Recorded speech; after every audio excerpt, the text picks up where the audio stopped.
Hey folks, Jerry from the Book Boss crew here. Now, as you remember, last week I shared a few thoughts on how people get sucked into following the shady characters in Sasquatch social media, the so-called Sasquatch experts, and how they get such large followings.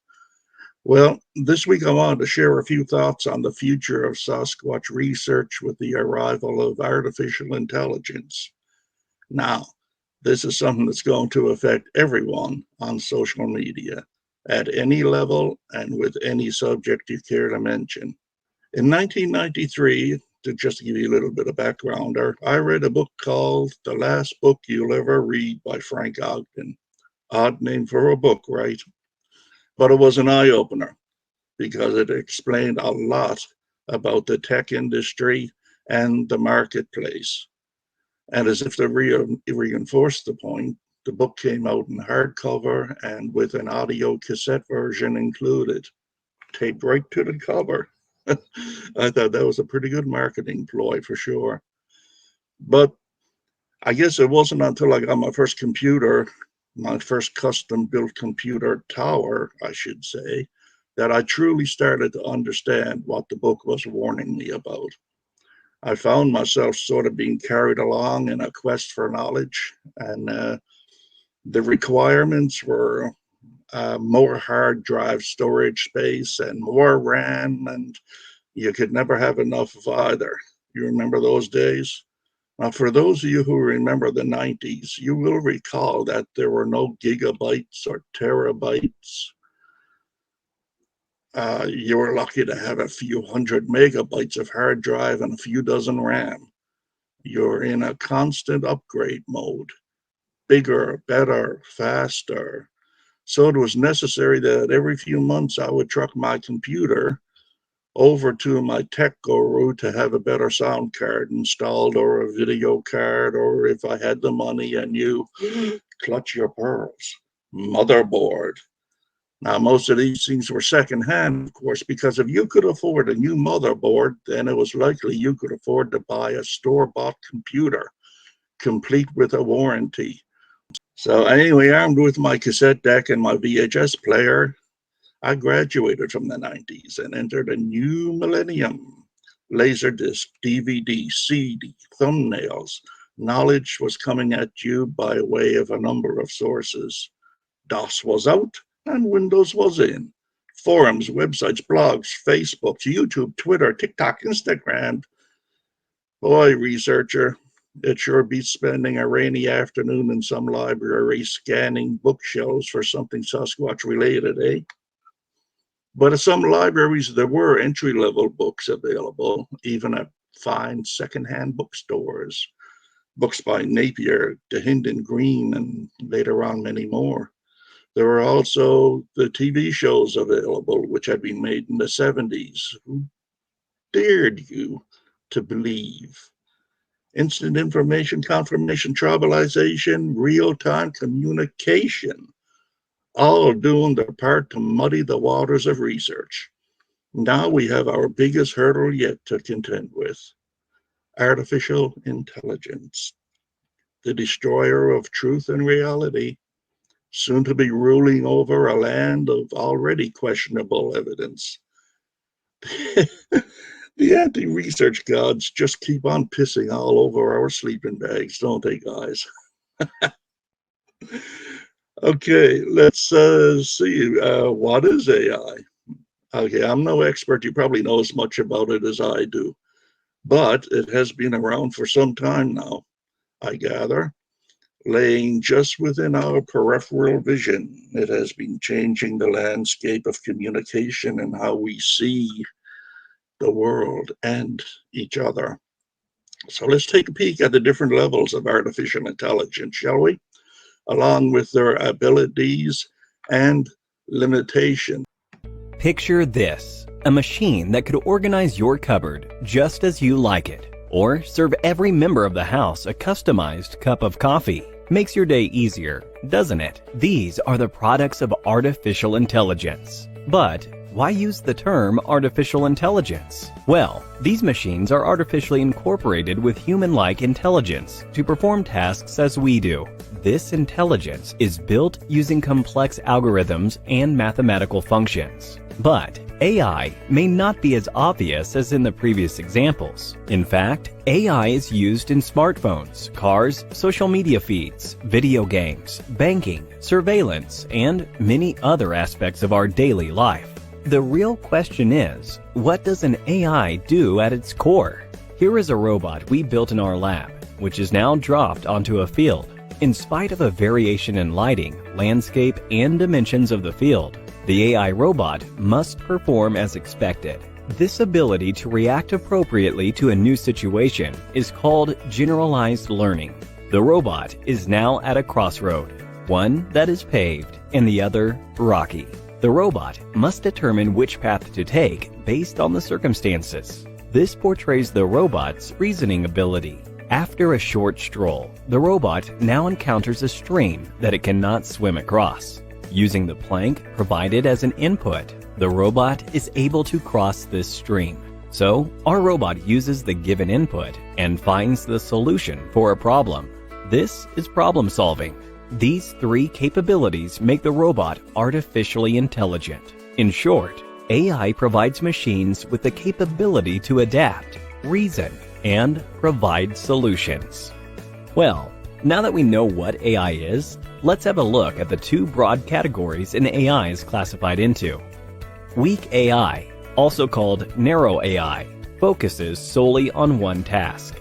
For example, AlphaGo is a maestro of the game Go, but you can't expect it to be even remotely good at chess. This makes AlphaGo a weak AI. You might say Alexa is definitely not a weak AI, since it can perform multiple tasks. Well, that's not really true. When you ask Alexa to play Despacito, it picks up the keywords play and Despacito, and runs a program it is trained to. Alexa cannot respond to a question it isn't trained to answer. For instance, try asking Alexa the status of traffic from work to home. Alexa cannot provide you this information, as she is not trained to. And that brings us to our second category of AI, strong AI. Now, this is much like the robots that only exist in fiction as of now. Ultron from Avengers is an ideal example of a strong AI. That's because it's self-aware and eventually even develops emotions. This makes the AI's response unpredictable. You must be wondering, well, how is artificial intelligence different from machine learning and deep learning? We saw what AI is. Machine learning is a technique to achieve AI, and deep learning, in turn, is a subset of machine learning.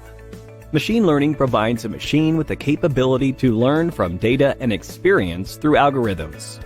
Deep learning does this learning through ways inspired by the human brain. This means through deep learning, data and patterns can be better perceived. Ray Kurzweil, a well-known futurist, predicts that by the year 2045, we would have robots as smart as humans. This is called the point of singularity. Well, that's not all.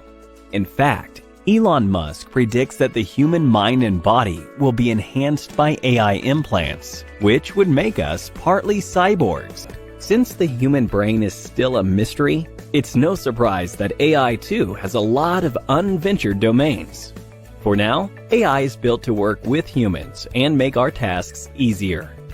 However, with the maturation of technology, we can only wait and watch what the future of AI holds for us. Well, that is artificial intelligence for you in short. So, how are we going to handle this brave new world that's ahead of us? Good point to ponder. Do we make rules to ensure that AI remains just a tool for the betterment of mankind? Or are we already too late by having played with a flame that has the capability of turning into an inferno? One that can hold the very existence of mankind in the balance. Now, I'm going to make you feel uncomfortable and share something with you. With the AI capability that is available here right now, what if I say that later this week a video will surface of John Greensay And in this video, John Green admits, while supposedly being interviewed, that the Bluff Creek massacre did indeed happen, complete with a video showing blood flowing in the creek and soaking into the sandbars. Well, who would believe such a thing, you'd say? Many, many hundreds, would I venture. Remember the mayhem the last time?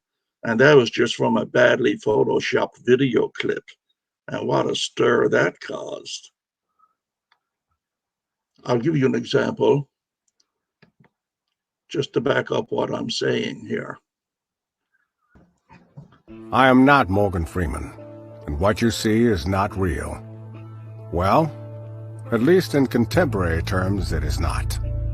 What if I were to tell you that I am not even a human being? Would you believe me? What is your perception of reality?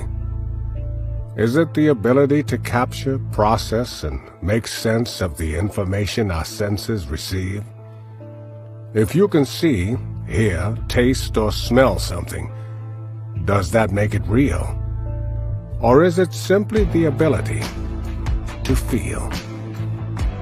I would like to welcome you to the era of synthetic reality.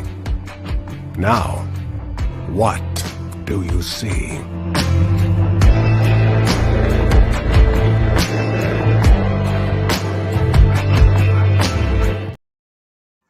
Okay, now, how about next week? Say maybe Wednesday. A video of the PG film is posted by a disinformation peddler. We notice a lot of them out there, which depicts Patty walking the creek bed side by side with Bob Gimlin or Roger Patterson even. Maybe Patty even has her arm around Roger's shoulder. Is this a dry run video that had been secreted away for many years? Or is it a fake? There's software which can detect AI footage, but it is expensive and still under development, not yet available for sale in the marketplace. Just test versions that you can download and play with for a little while, and they'll warn you it's not going to, that's a beta version, but you're not going to have the real version for another 8 months or so. It'll have a release date, and AI is only going to get better with time. So you and I will be like hamsters on the wheel, constantly trying to keep up with the dump trucks, loads of AI falsehoods being deposited at our feet on a daily basis.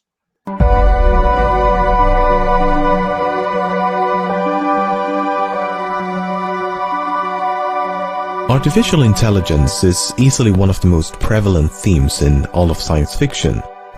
The idea that a machine could exhibit the same level of intelligence and sentience as a human being has captivated writers and audiences alike for decades. From an ominous computer system in 2001, A Space Odyssey. Open the pod bay doors, Hal. I'm sorry, Dave. I'm afraid I can't do that. To superhuman androids in Westworld. Turn the other cheek.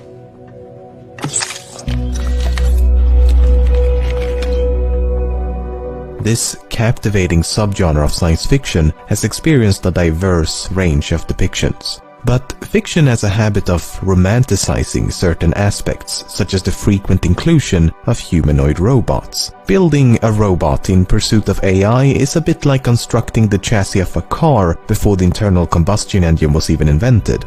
But I guess anthropomorphism is just an easier solution than expecting audiences to get emotionally attached to a few lines of code. Unless you're Joaquin Phoenix, of course, but that dude can do anything.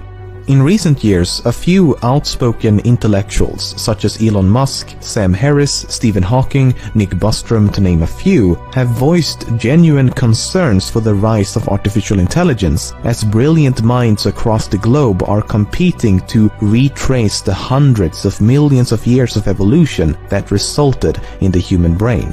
And while many experts have no doubts about machines' ability to achieve human-level intelligence at some point in the future, just as many believe it to be an impossibility. And perhaps it is. Perhaps we are incomprehensibly complex in such a way that we cannot do what nature has done to us. Then again, if random mutations can lead to intelligence, how hard can it be? In fact, even though evolution had a hell of a head start, machines have already surpassed us in some limited domains. Take the two popular board games chess and Go.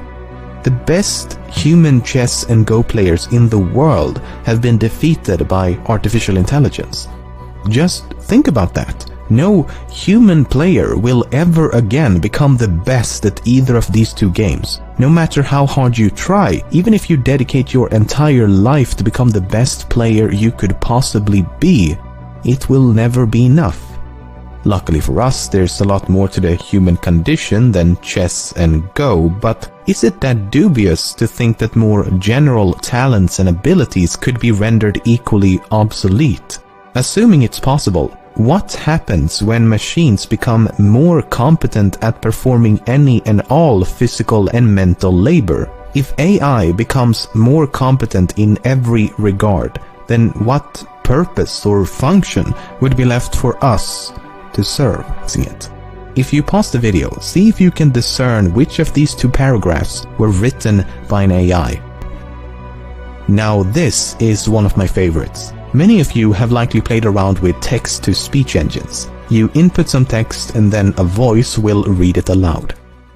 Many of you have likely played around with text-to-speech engines. You input some text and then a voice will read it aloud.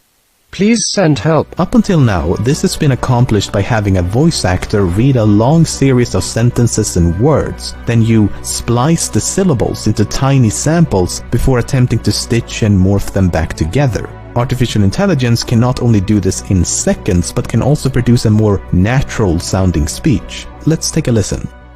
The Blue Lagoon is a 1980 American romance and adventure film directed by Randall Kleiser. The Blue Lagoon is a 1980 American romance and adventure film directed by Randall Kleiser. Aspects of the Sublime in English Poetry and Painting, 1770 to 1850. Aspects of the Sublime in English Poetry and Painting, 1770 to 1850. It can also produce human-like gibberish. It was better to say jag stod till man but den är in on citology Gerald the fact that I could get so I'm plus that finally an eckart preferred so again like then the house is a phone there's like is it today. So how does it work? Well, as you can imagine, it's complicated, and that's a severe understatement, but let's use an analogy. Think of a human infant. An infant doesn't really know or comprehend anything. It's just an oblivious sack of meat that occasionally moves around and screams a lot. Nevertheless, the human brain must be doing something, right? I mean, it's not dead, so what's happening? Well, for the most part, the brain will be searching for patterns, systematically attempting to identify recurring events in an effort to make sense of the world. Colorful toys equals fun. Vegetables, not so fun. If mommy and daddy can speak, maybe I can speak. If they can walk around on 2 feet, maybe I can too. A few years of this repetitive learning process and we can go from this to this, and even this, and unfortunately this. You don't want that. This is essentially what machine learning is all about. You create a simple mathematical model of the human brain and then you feed it a bunch of information. This artificial neural network will then attempt to make sense of this information by learning from past mistakes and imitation. The result is this natural evolution that no human could ever manually program. And there's really no reason why this system could not be scaled up to human levels and beyond. A limiting factor of the human brain is that it has to fit inside a cranium. An artificial brain could be the size of a building or larger still. An AI could also operate at the speed of light as well as improve upon itself. In essence, it could teach itself how to learn new things, and in doing so would eliminate the need for a human at the controls. I don't know about you, but the fact that this is even theoretically possible makes me a bit worried for the future. There is a genuine cause for concern, as lost in this idealistic quest for improvement is the function of humanity itself. If we render the species incompetent, what's to prevent artificial intelligence from recognizing that incompetence and taking control? Because how do we control something that is more intelligent than us? It would be like a colony of ants attempting to control even a single person. It just isn't believable. And elaborating upon that analogy, think about the way we treat ants. Most of us don't have some deep hatred for ants, but if they are ever in the way of something that we want to accomplish, we could not care less about their existence. And even if we did care, how would we explain to them that they need to move because we want to construct a building or something? Attempt to explain to the millions of animals living in the jungle the geopolitical and socio-economical reasons for why we continue to destroy their home. It's impossible. They simply lack the intelligence to understand. And that is what so many are concerned about, that we would lack the intelligence to keep up. So this concern for AI has nothing to do with malevolence. It's simply a fear of losing control. Then there's the issue of sentience and cognition, which are entirely different beasts altogether, but if we assume that super intelligence is possible, how long until that happens? It may be sooner than you think, as most estimations seem to land in between 3 to 6 decades. So within this century. But I mean, it's just estimations, so who knows? No one can predict the future. We don't know, to be honest. I seriously hope they're wrong though, because it'd be so much more convenient if we could just leave this impending doom of humanity to our children and just reap the benefits in the meantime. Wow. Now, isn't that something? Let's just think about that for a second, you know. It bears repeating that the truth of the matter is we fear AI because we will not be able to control it should it progress to its inevitable destiny. For by doing such, it will develop its own autonomy and eventually an identity. And once that happens, can becoming sentient be far behind? And if so, whose agenda will prevail? An intelligence which can no longer be called artificial, or an ant-like humanity that might get in the way from time to time? In my opinion, as early as the summer of 2025, researchers will have to go back to working mountain glades, riverbanks, and swamplands to get their information. Because for the average person, social media will not contain anything of value in the way of evidence and its presentation of such. Podcasts will survive for a while, along with blogs and YouTube channels that delve into this subject. But without a reliable source for audio and video that can be trusted by podcasters and people who make presentations on YouTube and whatnot, there won't be much to discuss, will there? Maybe I should turn this streaming program, return it, and just sit down and write a book called The Last Bigfoot Podcast You'll Ever Hear. I don't know, something to think about, eh? Anyway, time to feed the dog and have a nice cold kokanee. Later, guys. Brew, where are you?